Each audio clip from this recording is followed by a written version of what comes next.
Olha só, galera, segura a cadeira que a gente vai mergulhar numa história de arrepiar os cabelos. O rolê começa numa mina de carvão abandonada, o cenário perfeito para um filme de terror. O pequeno Aiden, um moleque que parece ter saído de um comercial de margarina, tá lá de boa, brincando sozinho, quando ouve um barulho esquisito.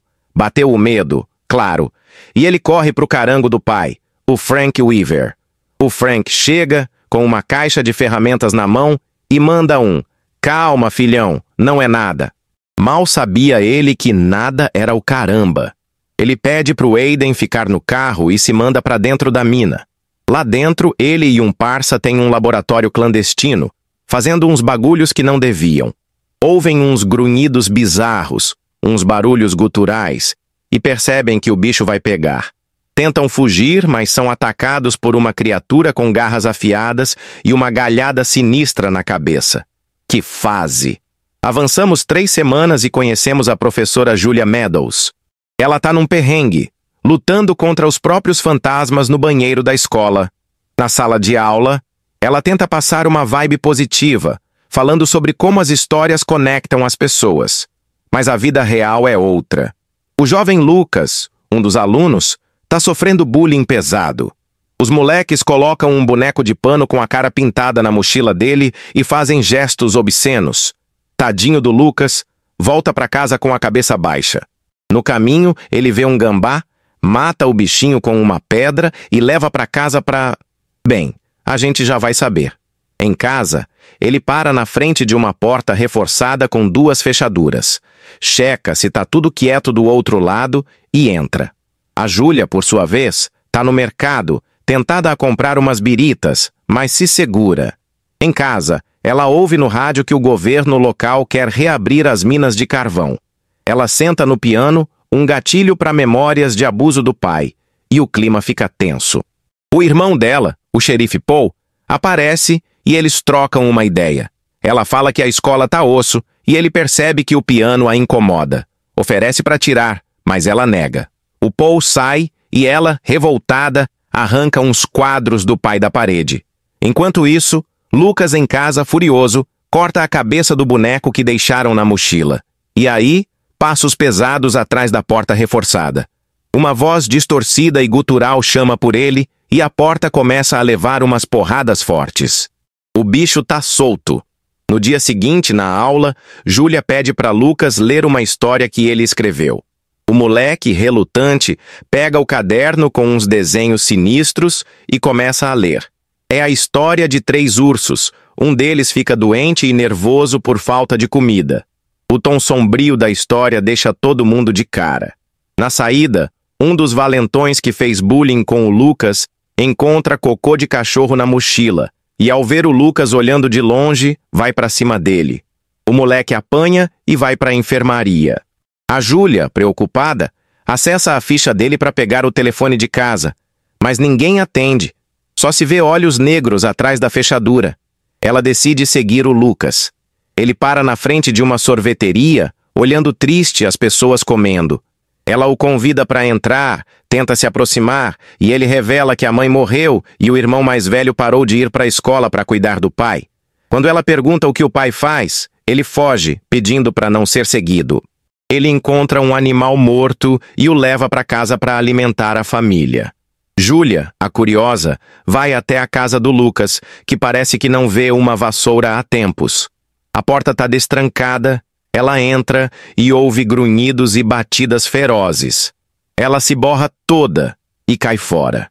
Em casa, ela junta uns pedaços de um desenho rasgado do Lucas. Um homem assustado, preso dentro de uma fera. O Paul aparece, a assusta e critica o trabalho dela. Ela pede desculpas por ter abandonado a família no passado e ele responde que passou a vida esperando que ela voltasse. Lucas, em casa, corta o animal que achou, bota numa bandeja e leva para cima. No quarto escuro, ele coloca a bandeja no chão e Frank, com uma aparência de bicho, sujo e descuidado, corre em direção à comida. Ele grita pro Lucas sair e se esconde de novo na escuridão. O irmão de Lucas, Aiden, aparece, também sujo, e come enquanto Frank grunhe. Lucas refaz a fechadura e tranca a porta. A Julia, em casa, toca piano e tem flashbacks de abuso do pai, o que a deixa ansiosa. O Paul aparece e a assusta de novo, mas dessa vez sem querer. Ele quer conversar para acalmar as coisas. Ela pergunta sobre o Frank e ele diz que já o enquadrou várias vezes. Ela mostra o desenho do Lucas e Paul diz que Frank é viciado em coisas ilícitas. Ela conta que foi na casa dele e o Paul dá uma dura nela. De volta à casa de Lucas, ele faz mais um de seus desenhos e ouve Aiden chorando de fome. Lucas coloca os fones de ouvido e abraça um boneco, suprindo a falta de afeto. De manhã, ele prepara uma armadilha para pegar um animal, mas sente que tem alguém por perto. Perto dali, um caçador acha um cadáver humano meio queimado. O caçador vaza, o Lucas vaza. Na escola, Julia mexe na mesa de Lucas e encontra um livro sobre armadilhas, outro chamado Espíritos Perigosos, e o caderno de desenhos dele. Ela mostra o caderno para a diretora Helen, que diz que vai atrás do Frank. Julia encontra Paul na rua com o caçador, que conta que o corpo foi encontrado metade na floresta, metade na mina. Em casa, Lucas sobe para conversar com o irmão. O pai agoniza no fundo. Ele oferece doces para o Aiden, que depois de comer começa a tossir sangue pelos olhos e boca. Frank se incomoda e uma luz quente sai do peito dele. Lucas se manda. Paul leva o corpo do parceiro de Frank para o laboratório. O legista diz que os cortes não são de animal, mas de humano. Paul fica com a pulga atrás da orelha. A diretora Helen vai na casa do Frank, não acha ninguém, mas o cheiro é insuportável. Ela ouve o choro do Aiden. Entra, o encontra sujo e ensanguentado e tenta ajudar. O Frank a ataca por trás e a mata, devorando-a aos poucos. O bicho começa a se transformar, com chifres saindo da boca. Os policiais vão para a mina, encontram sacos de remédio e chifres que parecem de cervo. O caçador diz que nunca viu chifres daquele tipo. Paul recebe um chamado sobre uma pessoa desaparecida e se manda. Lucas, caminhando pelos trilhos do trem, é interceptado pelo valentão.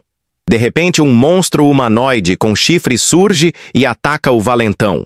Lucas foge para casa, vê o carro da Helen e um rastro de sangue. Ele tenta esconder tudo, limpando o sangue e cobrindo o carro. Paul pergunta para Julia sobre a Helen, e ela se liga que pediu para a diretora conversar com o Frank. A polícia encontra o corpo da Helen no sótão, com a carne devorada. Também encontram uma carcaça de corpo carbonizada por dentro, parecendo um casulo. Lucas chega em casa, mas Julia o impede de entrar e o leva para o hospital. O médico diz que ele pode ter distúrbio mental e sinais de abuso. Julia decide adotar o garoto. No hospital, Lucas tem um flashback. Frank já estava se transformando e instalou as fechaduras, pedindo para ser trancado lá e não o abrirem de jeito nenhum. Aiden também adoece e Frank o leva para o quarto. Paul e Julia procuram o caçador, que explica que a criatura é um Wendigo, um monstro de lendas indígenas que devora carne humana e busca um novo hospedeiro. Ele diz que só dá para matar o bicho enfraquecendo o coração dele. Paul recebe um chamado sobre um corpo nos trilhos do trem. É o valentão, o Clint. Ele foi devorado e partido ao meio. Paul não acredita que seja algo sobrenatural, o que irrita a Julia. Ela o leva para o hospital, pega o Lucas e o leva para casa. O policial de guarda ouve barulhos no celeiro, avisa o Paul, que acelera para casa. Julia tenta proteger o Lucas, mas ele escapa. O policial vai para o celeiro, acha o Aiden e avisa o Paul. Mas o monstro ataca e mata o policial. Paul chega, vê o colega morto e o monstro o ataca, arremessando-o contra a parede. Ele tenta lutar, mas o bicho é brabo e o deixa inconsciente. Julia o ajuda e diz que o monstro levou o Lucas para a mina. Eles vão para lá. Ela entra na mina com uma lanterna e a arma do Paul, chamando por Lucas. Ela sente um cheiro podre e encontra as crianças. Lucas pede para ela ir embora. Ela olha para o lado e vê a criatura enorme devorando um urso, com a pele do rosto de Frank pendurada como uma máscara. Julia atira no monstro que a derruba.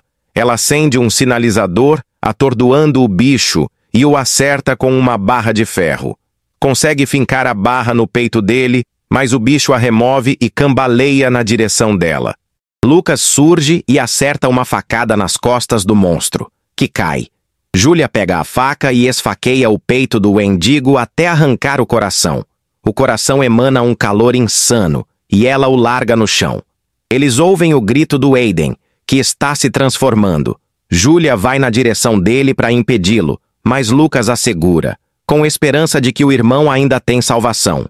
Ela o convence de que não há mais jeito, o abraça e crava a faca no coração dele, acabando com o sofrimento do garoto. No dia seguinte, à beira de um lago, Júlia e Paul conversam sobre o Lucas. Ela diz que vai ficar com ele. Paul, com um tom sinistro, diz que sabe o que ele vai se tornar e pergunta se ela terá coragem de matá-lo. Ela se vira, pega o garoto e sai. Paul começa a tossir e é possível ver que ele foi infectado, se tornando o próximo hospedeiro da maldição do Wendigo. Ah, meu consagrado! Segura o forninho que essa história cabulosa chegou ao fim. Se você curtiu essa loucura de Wendigo, minas sinistras e gente se transformando em monstro, já chega metendo o dedo no like e compartilhando com a galera que é fã de um terrorzão de qualidade. E se você não quer perder mais nenhum rolê como esse, já se inscreve no canal e ativa o sininho para não ficar de fora. A gente se vê no próximo resumo insano, onde o medo é garantido e a pipoca é opcional. Tamo junto!